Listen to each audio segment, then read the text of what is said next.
Hello, I'm Debbie Hersman, President and CEO of the National Safety Council, and I'm also the former chairman of the National Transportation Safety Board. And I'm Jan Brown, a former flight attendant and a safety advocate. August 19th is National Aviation Day, which was also the birthday of legendary airman Orville Wright. Aviation safety has certainly come a long way since Orville and his brother Wilbur invented the world's first successful airplane and revolutionized how we get from point A to point B. In fact, the United States recently went 9 straight years without a fatality on a domestic commercial air carrier. When it comes to flying, we are far safer in the air than on our drive to the airport. But there is still a glaring gap in the safest transportation industry. Our smallest travelers are not protected from turbulence or crashes because we still allow them to sit on their parents' lap during a flight rather than in their own seat. On July 19, 1989, I found out firsthand how dangerous this can be. I was the lead flight attendant on United Flight 232 from Denver to Chicago. We were 37,000 feet above northwestern Iowa when the tail-mounted engine of the DC-10 exploded and the hydraulics became useless. When we realized we needed to prepare for a crash landing, I instructed the 4 parents holding their babies to wrap them in blankets, place them on the floor, and brace them with their hands and legs. This was the most protective measure the airlines had in place for our most vulnerable passengers. 185 people survived that crash landing in Sioux City, but 1 baby was not found. When I stopped his mother from going out to the wreckage in the cornfield to look for him, she turned to me and said, "You told me to put my baby on the floor, and now he is gone."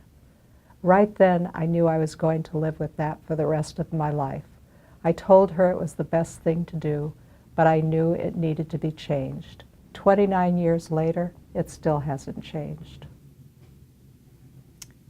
Jan has been a tireless advocate for children's safety on airplanes ever since that Sioux City crash, and her passion has always inspired me.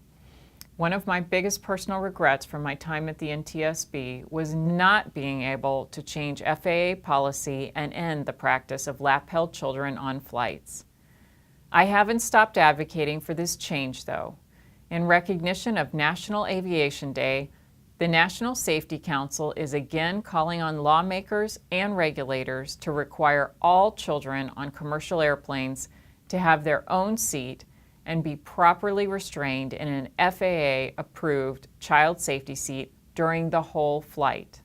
But parents do not need to wait for a change in law to do the right thing. Just because it's allowed doesn't mean it's safe. Parents are getting an erroneous message, and many believe they can hold a child in severe turbulence or an emergency. But I consider lap children a 3-way risk: to themselves, to a passenger who is seated nearby, and to the flight attendants who do not have the means to adequately protect the tiny passenger. When something bad happens, the best way to heal and the best way to learn is to try to change it so it never happens again.